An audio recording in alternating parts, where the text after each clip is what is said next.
बिस्मिल्लाहिर्रहमानिर्रहीम, अस्सलाम वालेकुम। जम्मू कश्मीर के अंदर सरकारी मुलाजमीन, पेंशनर्स, ठेकेदार, वो तमाम लोग जिनकी अदायगियाँ सरकारी ख़जाने में अभी तक वहाँ से होनी हैं, अनफॉर्चुनेटली 6.5-7 महीने का अरसा बीत गया है। 2025 से अब तक अदायगियाँ यकीनी नहीं बन सकी हैं। और आज जब हमने डिटेल वाइज इस ख़बर को खंगाला, तफसीलात लीं, तो डिफरेंट डिपार्टमेंट्स का वर्जन भी हमें पता चलना भी बाकी है।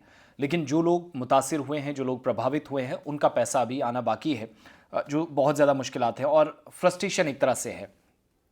हो भी क्यों ना, सरकारी मुलाजमीन वो लोग जो अभी हाजिर सर्विस एम्प्लॉयज़ हैं, ग्रेजुएटी का एक मामला है, वो पेंडिंग है, डिले प्रोसेस वहाँ पर भी चल रहा है। फिर पेंशनर्स हैं, जीपीएफ जो जनरल प्रोविडेंट फंड्स हैं, अपना पैसा मुलाजमीन का रिटायरमेंट के बाद भी उनको नहीं मिल पा रहा। अनफॉर्चुनेट पार्ट ये भी है। और मेरे पास जो जानकारी है, जो मैंने आज सुबह से गैदर की, और चूंकि बजट इजलास भी शुरू हुआ है तो शायद अथॉरिटीज़ कुछ करें, मैं इस उम्मीद के साथ सुबह से डिफरेंट स्टेक होल्डर्स से बात कर रहा था।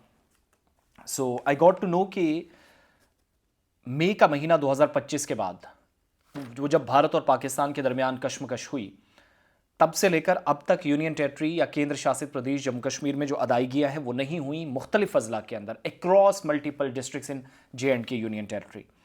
और इसमें सबसे बड़ी मुसीबत क्या है कि जाहिर सी बात है, जब आपके पास पैसा नहीं है तो सरकारी मुलाजमीन, जब पैसा बकाया है, सरकार के खजाने में पैसा है, तो दूसरी तरफ वो सरकार के इदारों से इंक्लूडिंग बैंक लोन्स लेने पर मजबूर हो रहे हैं अपने अखराजात पूरे करने के लिए। एक ये बड़ी मुसीबत बन रही है।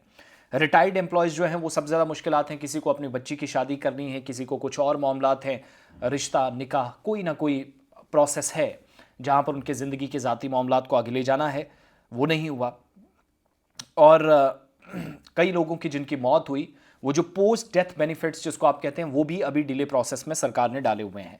इन सब के दरमियान हमारी जानकारी ये है कि सरकार का जो खजाना है, ट्रेजरी है, उस पर ज़बरदस्त लोड है, माली दबाव बहुत ज़्यादा है। पिछले दिनों एडिशनल ग्रांट्स 2025 की दे दी गई, लेकिन अखराजात पूरे नहीं हो रहे। एक बात ये, फिर सरकार की जो एम्प्लॉयज़ हैं, उनकी मुख्तलिफ यूनियंस जो हैं, वो इस मामले पर बहुत बरहमी का इजहार कर रहे हैं, नाराज़ हैं।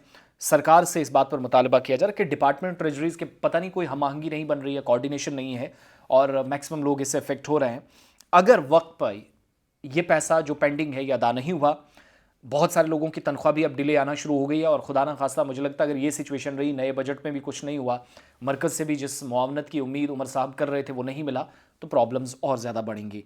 अब इससे आने वाले दिनों में हमारी जो जानकारी है, आज जो कंफर्म हुआ फाइनेंस डिपार्टमेंट से, कि उसने ऑलरेडी इस मैटर को देखा है और बजट सेशन के दौरान इस मसले को देखा जाएगा।